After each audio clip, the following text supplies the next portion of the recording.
Dave Hogshead here for Practical Shorin-ryu. I just finished a Kihon workout and I thought I would maybe show you a little bit of how I do my solo training for Kihon, or one way that I do it. So here I'm going to look at 4 basic Kihon techniques for low block, high block, chest block, and the shuto. And usually in the kind of traditional Kihon style up and down the floor, I usually pair that with some type of counter strike. And then I'll show a kind of a practical application, one possible practical application for each of them using the heavy bag. So I kind of alternate between doing kind of the traditional up and down the floor and then work a combo on the heavy bag.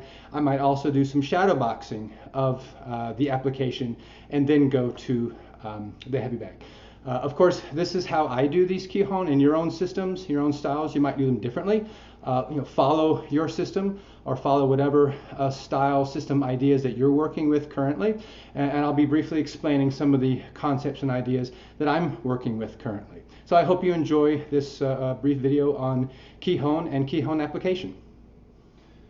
So the first Kihon set that I do is usually low block reverse punch.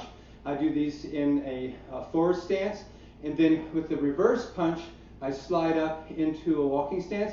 You'll notice in all my sort of traditional Kihon that I'm doing here, I'm always shuffling and moving my feet. I think that's an important principle. Instead of being rooted, now some systems do that, it's fine. You're working on other things. I'm not disparaging that at all. I'm just kind of explaining, if you see me shuffling, moving my feet, that's because I'm constantly thinking about, I don't want to be planted. I want to be moving in relation to my enemy. And even doing Kihon, I get into the practice of shuffling and moving my feet. All right, so the first one, basically a low block reverse punch.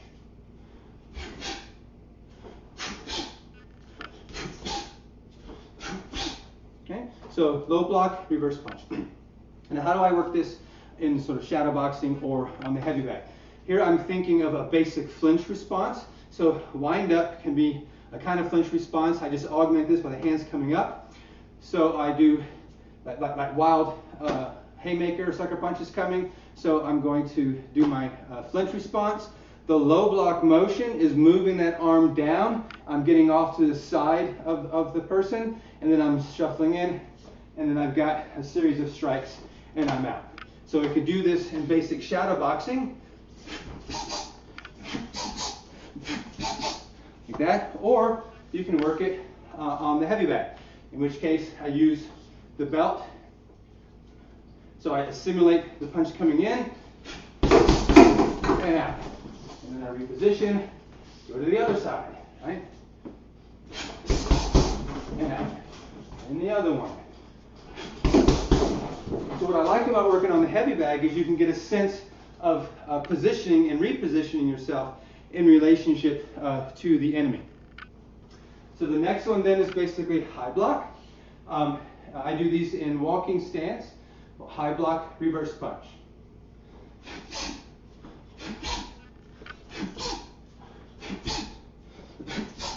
Right? So what am I thinking about here?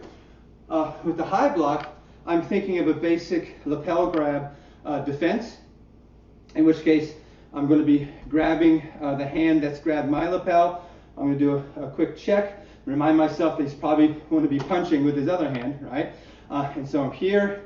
I'm going to, the wind up is hitting the crook of his elbow, striking his throat. You can strike a few times. I'm going to be pulling the crook of his elbow to twist his body up. I'm going to hit a few shots in his kidneys.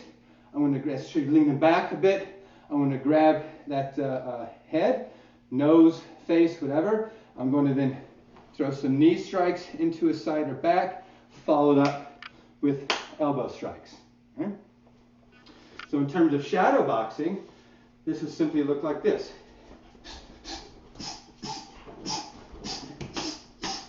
And then away.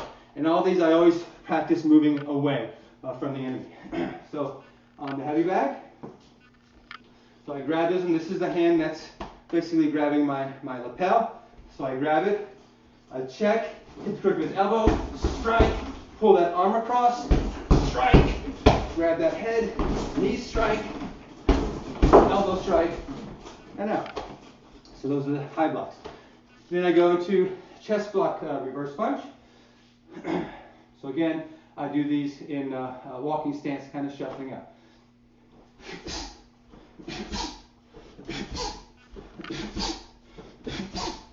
So chest block, reverse punch.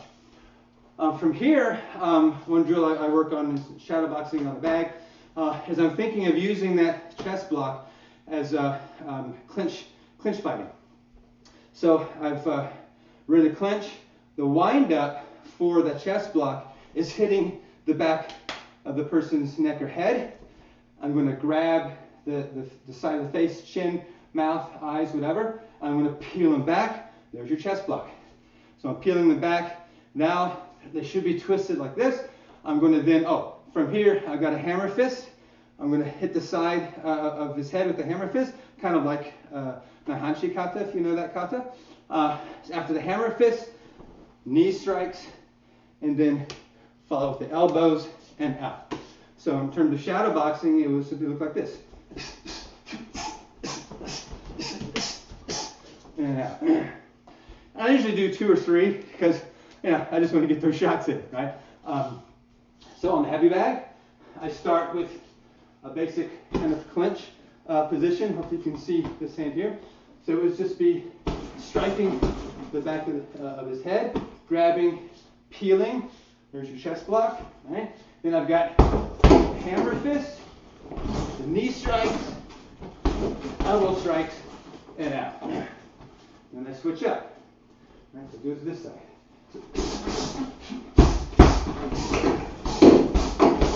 And away. So there's a chest block. And then the last one is the shuto uke and kind of a reverse nukete. And so here again, I do these in cat stance and shuffling in.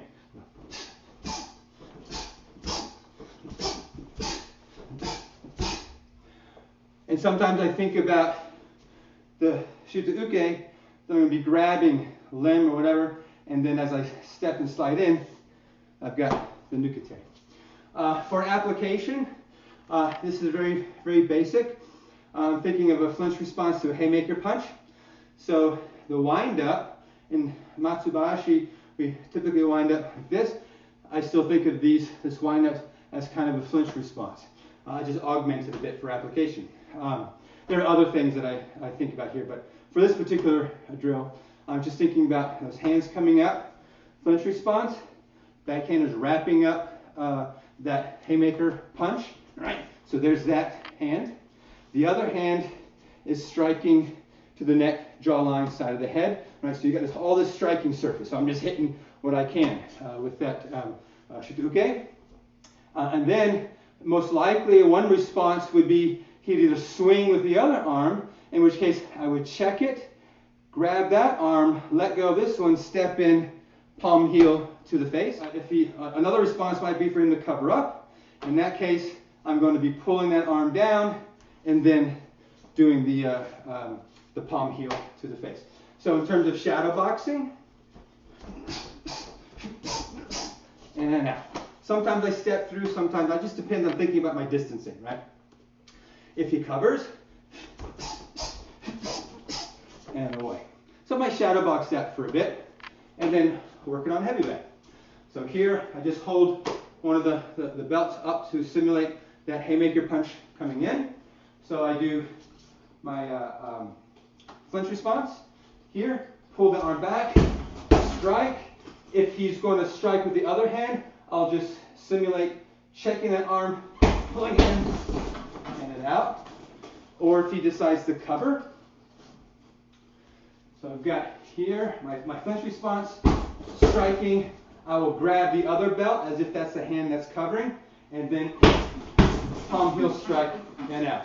Now when doing the palm heel strike, I try to think about when I'm striking. Also, I don't want to hurt my wrist, right? So that's where I like that the nukete hand position is perfect for that palm heel. If you're going body throat here this way, jacking up the jaw or face, you of course can turn it up, or this way we'll twist them. You can also, depending on your application, you can go into a kind of throw. Sometimes I'll put that in as well. So what that might look like, a little faster.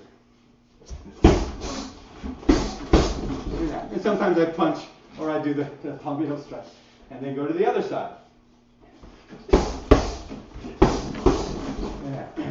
If you want to kind of think about adding a throw in there, it's kind of like from, if you know, a Pinan Shodan or Heian Nidan, right? From here, it goes into that position.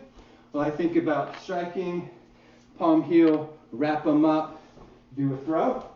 You can also add that into your heavy bag drill or your shadow box.